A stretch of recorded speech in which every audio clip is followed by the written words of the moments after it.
خدا باپ بیٹے روح القدس کے نام سے آمین۔ ریورنڈ فادر ڈاکٹر اسٹیفن صدیق کی جانب سے کلام کی سنگت میں آپ سب کو سلام عرض ہے۔ میرے عزیزو، آج مسیح کے بیش قیمت بدن اور خون کی عید منائی جا رہی ہے۔ آج کی پہلی تلاوت ہم سنتے ہیں تثنیہ شرح کی کتاب، اس کا 8 باب اور اس کی 3 آیت 14 سے 16 آیت۔ پس اس نے تجھے تکلیف دی اور تجھے بھوکا رکھا اور تجھے وہ من کھلایا جسے نہ تو جانتا تھا اور نہ تیرے باپ دادا جانتے تھے، تاکہ تجھے سکھائے کہ انسان صرف روٹی ہی سے نہیں جیتا بلکہ ہر ایک کلمہ سے جو خداوند کے منہ سے نکلتا ہے انسان جیتا ہے۔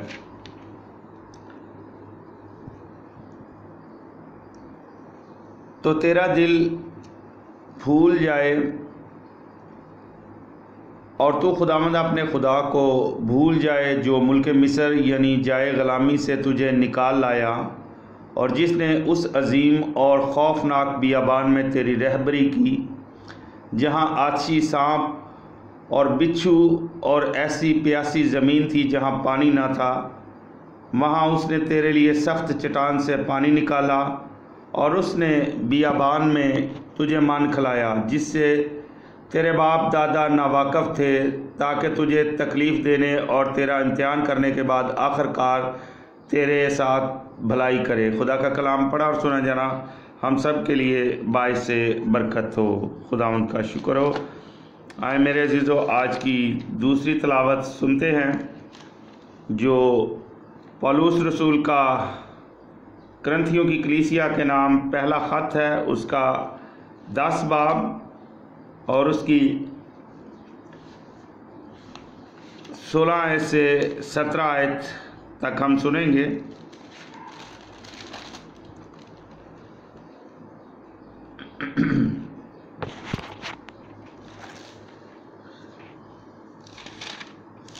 سوری،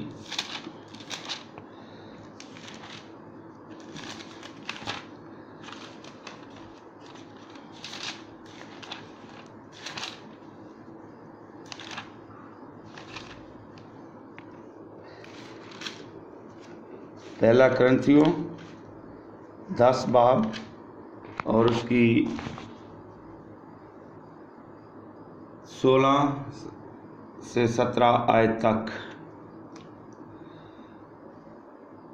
وہ برکت کا پیالہ جس پر ہم برکت دیتے ہیں، کیا مسیح کے خون کی شراکت نہیں؟ اور وہ روٹی جو ہم توڑتے ہیں، کیا مسیح کے بدن کی شراکت نہیں؟ چونکہ روٹی ایک ہی ہے، اس لیے ہم جو بہت سے ہیں ایک بدن ہیں، کیونکہ ہم سب اس ایک روٹی میں شریک ہوتے ہیں۔ خدا کا کلام پڑھا اور سنا جانا ہم سب کے لیے باعث برکت ہو۔ خدا شکر ہو۔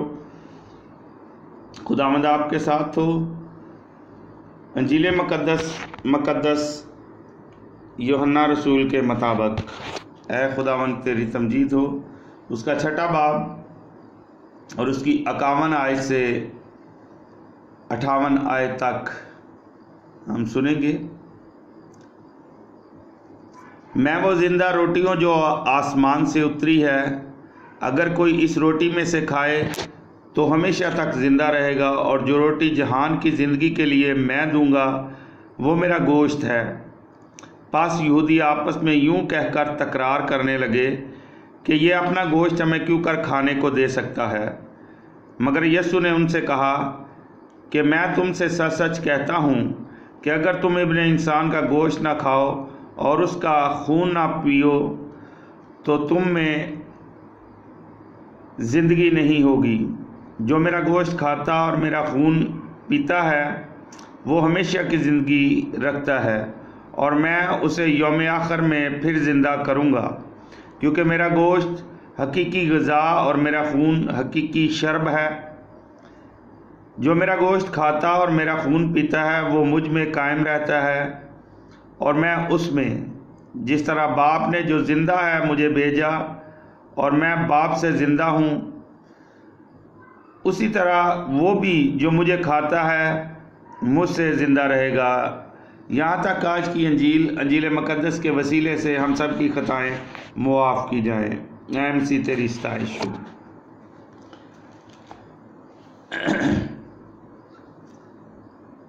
عزیز مومنین، پچھلے اتوار ہم نے پاک تثلیث کی عید منائی تھی۔ خدا کی پررحم محبت اس کے انسان بن کر ہمیں گناہوں کی معافی اور ہمیں روح کی زندگی میں شریک کرنے کے لیے ہم نے اس کی تعریف کی تھی۔ آج ہم پاک یوخرسٹ کی عید مناتے ہیں۔ اس عید کو منانے کا مقصد خدا کی تعریف کرنا اور خوشی منانا ہے، کیونکہ پاک یوخرسٹ کے ذریعے وہ ہمیشہ ہمارے درمیان ہے اور اسی یوخرسٹ کے ذریعے وہ اپنا لامحدود پیار اور اپنا رحم ہم پر ظاہر کرتا ہے۔ بے شک کلیسیا پاک جمعرات کو یوخرسٹ کی عید مناتی ہے اور یسوع کے بدن اور خون کے بیش قیمت تحفے کے لیے اس کی تعریف کرتی ہے، لیکن وہ دن خاص کر مسیح کے دکھوں اور موت پر غور کرنے کے دن ہیں۔ اس لیے کلیسیا نے یہ خاص دن مقرر کیے ہیں کہ ہم خوشی سے مسیح کے بیش قیمت بدن اور خون کی عید منا سکیں۔ عزیز مومنین، خداوند یسوع مسیح کی مساو تحفے کے لیے تعریف کی جائے۔ ہم مسیحی جانیں گے کہ یوخرسٹ ان کی ذاتی زندگی اور مسیحی برادری کی زندگی میں کتنی اہمیت کی حامل ہے۔ آئیں دیکھیں اس عید کے لیے آج کی تلاوتوں میں ہمارے لیے کیا سبق ہے۔ خدا زندگی ہے۔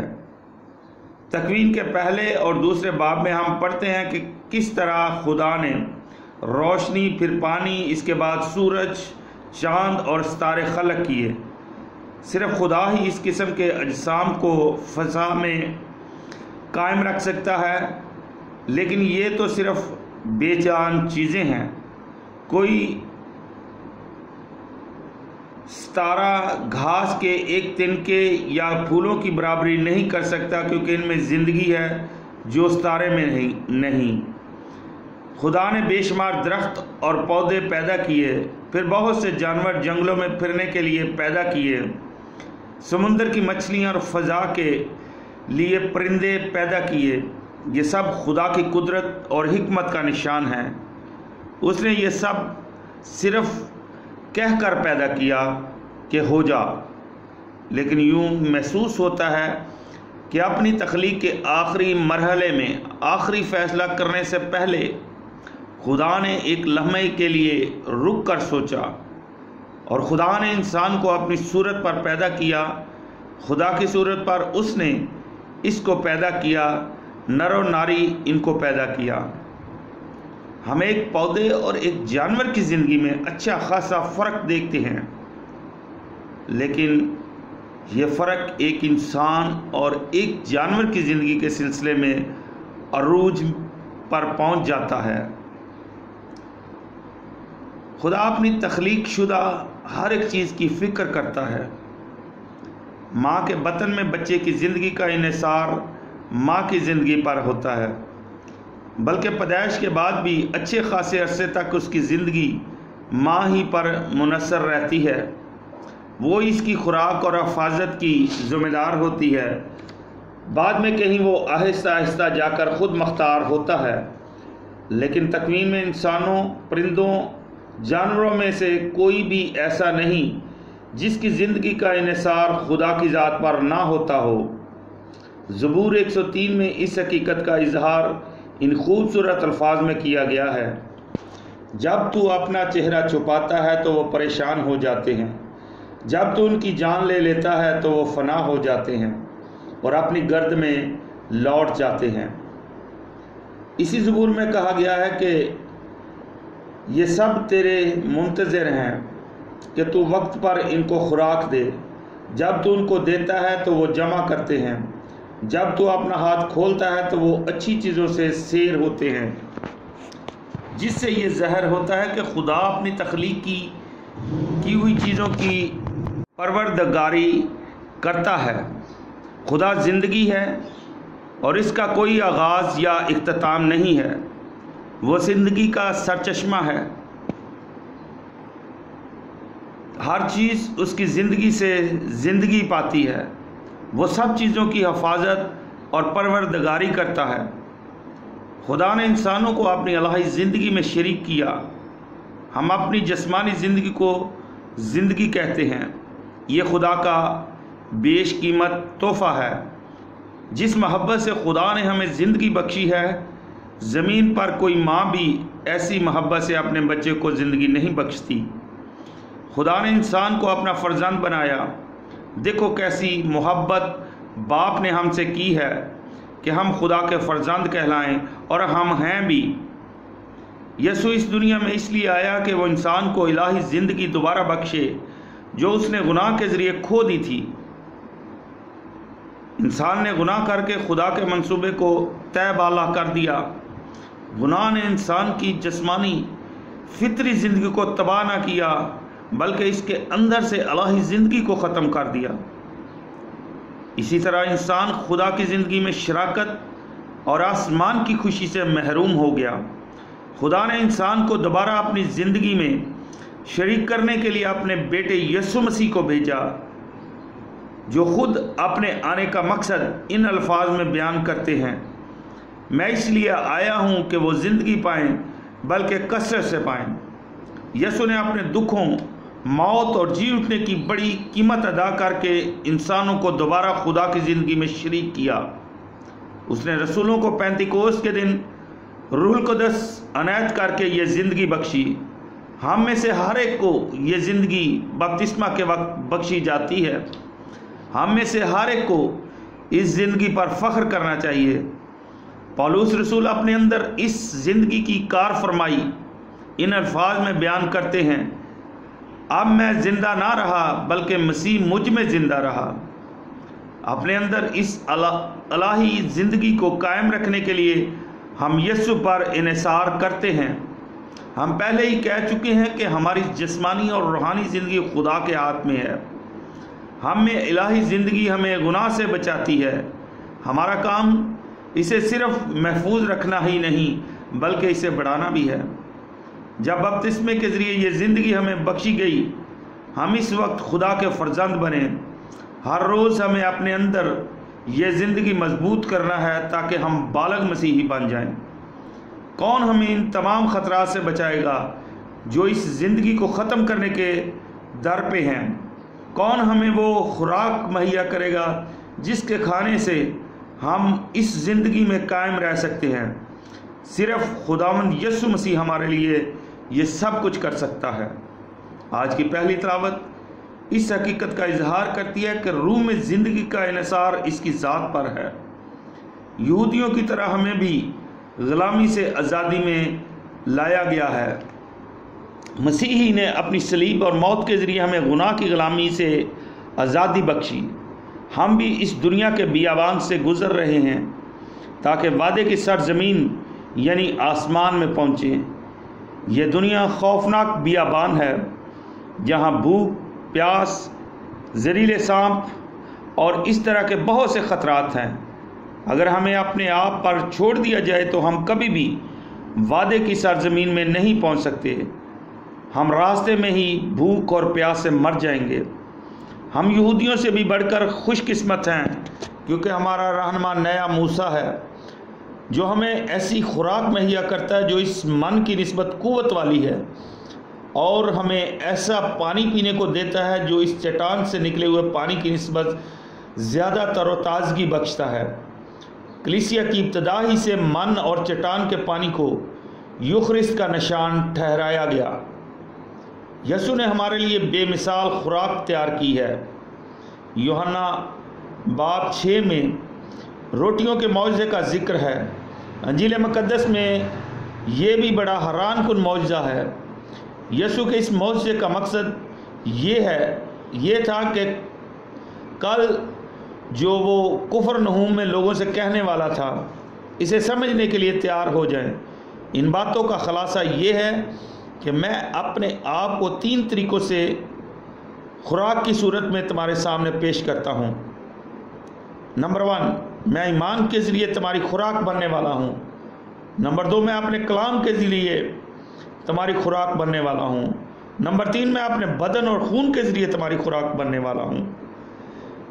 عزیز مومنین، انسان خوراک کی مختلف اقسام سے اپنے لیے قوت حاصل کرتا ہے، اس لیے مختلف طریقوں سے یہ خوراک حاصل کرتے ہوئے ہمیں روحانی طور پر مفید ہونا چاہیے۔ عزیز مومنین، مسیحیوں کو ہر وقت یوخرست کی ضرورت ہے۔ یہ واضح ہے کہ کفرنہوم میں یسوع یوخرست یعنی اپنے بدن اور خون کی خوراک کی اہمیت بتانا چاہتا تھا کہ کس طرح ہم اس کے ذریعے روحانی طور پر بالغ ہو سکتے ہیں۔ کیا اس نے اپنی گفتگو صرف یہ کہنے تک محدود رکھی کہ جو کوئی مجھ پر ایمان لاتا اور میری تعلیم قبول کرتا ہے نجات پائے گا؟ اگر اس نے صرف یہی کہنا ہوتا تو شاید اس کی اس قدر مخالفت نہ ہوتی۔ مخالفت کا طوفان اس وقت اٹھا جب اس نے کہا کہ اس کی پیروی کرنے والوں کی زندگی یا موت کا انحصار اس کے بدن اور خون کو کھانے یا نہ کھانے پر ہے۔ ہر سننے والے کو یہ بات عجیب اور بری محسوس ہوئی۔ بعض افراد ان باتوں سے اس قدر ٹھوکر کھاتے ہیں کہ اسے چھوڑ کر چلے گئے، جن میں اس کے اپنے ساتھی اور دوست بھی تھے۔ اگر وہ سمجھ لیتے کہ اس کی قوت، حکمت اور محبت لامحدود ہیں، اگر وہ سمجھ لیتے کہ اس کے پاس وہ قوت اور ذرائع ہیں جن کے ذریعے وہ اپنے یہ وعدے پورے کر سکتا ہے، تو وہ اسے کیوں چھوڑتے؟ جب یسوع نے ان 12 سے کہا کیا تم بھی چلے جانا چاہتے ہو، تو پطرس نے سب کی طرف سے یہ جواب دیا، آئے خداوند، ہم کس کے پاس جائیں؟ ہمیشہ کی زندگی کی باتیں تو تیرے ہی پاس ہیں۔ ان الفاظ سے پطرس کا مطلب یہ تھا کہ ہم یہ تو نہیں جانتے کہ جو تو کہہ رہا ہے وہ کیسے واقعہ ہوگا، لیکن اس کے باوجود ہم تجھ پر بھروسہ رکھتے ہیں۔ اس خوراک کو، اپنے بدن اور خون کو جیسے تو مناسب سمجھتا ہے ہمیں دے۔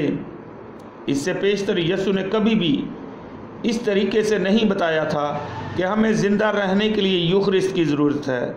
سب سے پہلے اس نے ایک واضح اعلان کیا، اگر تم ابن انسان کا گوشت نہ کھاؤ اور اس کا خون نہ پیو تو تم میں زندگی نہیں ہوگی۔ پھر اس نے حیران کن وعدہ کیا جسے قبول کرنے کے لیے امان کی ضرورت ہے۔ جو میرا گوشت کھاتا اور میرا خون پیتا ہے وہ ہمیشہ کی زندگی رکھتا ہے، کیونکہ میرا گوشت حقیقی غذا اور میرا خون حقیقی شرب ہے۔ یہ میرا گوشت کھاتا اور میرا خون پیتا ہے وہ مجھ میں قائم رہتا ہے اور میں اس میں، جس طرح باپ نے جو زندہ ہے مجھے بھیجا ہے اور میں باپ میں زندہ ہوں، اسی طرح وہ بھی جو مجھے کھاتا ہے مجھ سے زندہ رہے گا۔ عزیز مومنین، پاک شاخت ہمارے لیے زندگی اور موت کا مسئلہ ہے۔ لائق طور سے پاک شاخت لینے سے بڑھ کر ہمیں کوئی بھی چیز فائدے نہیں پہنچاتی۔ نالائق طور پاک شاخت لینے سے بڑھ کر ہمیں کوئی بھی چیز نقصان نہیں پہنچاتی۔ مسیحی برادری کو اتحاد اور باہمی محبت قائم رکھنے کے لیے یوخرست کی ضرورت ہے۔ تجربے نے سکھایا کہ ہماری مسیحی برادری کو نااتفاقی سے بڑھ کر کس چیز نے نقصان نہیں پہنچایا۔ کوئی دشمن یا بیرونی طاقت ہمیں فنا نہیں کر سکتی، لیکن ہماری نااتفاقی ہمیں فنا کر دیتی ہے۔ یسوع نے اس بات کو پیش نظر رکھتے ہوئے ہمیں اپنا بدن اور خون دیا تاکہ وہ ہماری روحانی خوراک بنے، بلکہ ایک بہترین دعا کی صورت میں ہماری بیماری کا علاج بھی۔ ہم سب پر یہ ذمہ داری عائد ہے کہ یوخرست کو لائق طور پر لیں، آپس میں میل ملاپ اور سلامتی رکھ کر یہ ساکرامنٹ لیں، جب ہم لائق طور پر یہ ساکرامنٹ نہیں لیتے تو یہ زندگی کی خوراک بننے کی بجائے اسے ختم کرنے والا زہر بن جاتی ہے۔ جیسے روٹی بہت سے دانوں سے بنتی ہے اور تقدیس کے بعد مسیح کا بدن بنتی ہے، اسی طرح ہم جو مختلف ہیں ہمیں ایک ہونا چاہیے، کیونکہ ہم سب مسیح کے بدن سے کھاتے ہیں۔ ہمیں یہ کبھی نہیں بھولنا چاہیے کہ بپتسمے کے ذریعے ہم مسیح کے بدن بنائے گئے ہیں۔ کیا یہ وجوہات مسیحیوں کے اندر اتفاق و اتحاد رکھنے کے لیے کافی نہیں؟ اگر اتحاد ہماری مسیحی زندگی کے لیے اس قدر ضروری ہے تو پھر کیوں نہ ہم یوخرسٹ میں مسیح یسوع کو حاصل کریں، جو ہماری ہر طرح کی ناتوافقی کو ختم کر سکتا ہے۔ عزیز مومنین، خدا زندگی ہے، وہ تمام زندگی کا سرچشمہ ہے اور کوئی چیز بھی اس کے بغیر زندہ نہیں رہ سکتی۔ خدا نے ہمیں بڑی محبت سے پیدا کیا، لیکن اس نے اس سے بھی زیادہ محبت کا اظہار اس وقت کیا جب اس نے ہمیں اپنی الہی زندگی میں شریک کیا۔ گناہ انسان میں الہی زندگی کو ختم کر دیتا ہے۔ مسیح نے دوبارہ ہمیں یہ زندگی بخشی۔ ہماری روحانی بلوغت کے لیے یسوع نے ہمیں بہترین غذا یعنی اپنا بدن اور خون دیا ہے۔ عزیز مومنین، یسوع کا بدن اور خون بیک وقت خوراک بھی ہے اور دعا بھی۔ ہمارے باہمی اختلافات دور کرنے کے لیے اس سے مؤثر کوئی اور دعا نہیں۔ لفظ یوخرسٹ کا مطلب شکر گزاری ہے، پس ہمیں سب سے زیادہ اس تحفے کے لیے مسیح کا شکر گزار رہنا چاہیے۔ خدا ہم سب کو برکت دے تاکہ ہم اس کے کلام کو سمجھ سکیں اور اس کے بدن اور خون کو عقل مندی سے لے کر مسیح کے بدن کے اجزاء بنے۔ خدا ہم سب کو برکت دے، آمین۔ آئے میرے عزیزو، ہم مل کر وہی دعا کریں جو خدا یسوع مسیح نے خود ہمیں سکھائی ہے۔ اے ہمارے باپ، تو جو آسمان پر ہے، تیرا نام پاک مانا جائے، تیری بادشاہی آئے، تیری مرضی جیسے آسمان پر پوری ہوتی ہے زمین پر بھی ہو۔ ہمارے روز کی روٹی آج ہمیں دے، اور جس طرح ہم اپنے قرض داروں کو بخشتے ہیں تمہارے قرض ہمیں بخش، ہمیں آزمائش میں نہ پڑنے دے بلکہ برائی سے بچا، کیونکہ بادشاہت، قدرت اور جلال ہمیشہ تیرا ہے، آمین۔ سلام مریم، پر فضل خداوند تیرے ساتھ ہے، تو عورتوں میں سے مبارک ہے تیرے پیٹ کا پھل یسوع۔ اے مقدسہ مریم، خداوند کی ماں، ہم گنہگاروں کے واسطے دعا کر اب اور ہماری موت کے وقت، آمین۔ جلال باپ، بیٹے، روح القدس کا ہو، جیسا کہ ابتدا میں تھا اب اور ہمیشہ ہوگا، آمین۔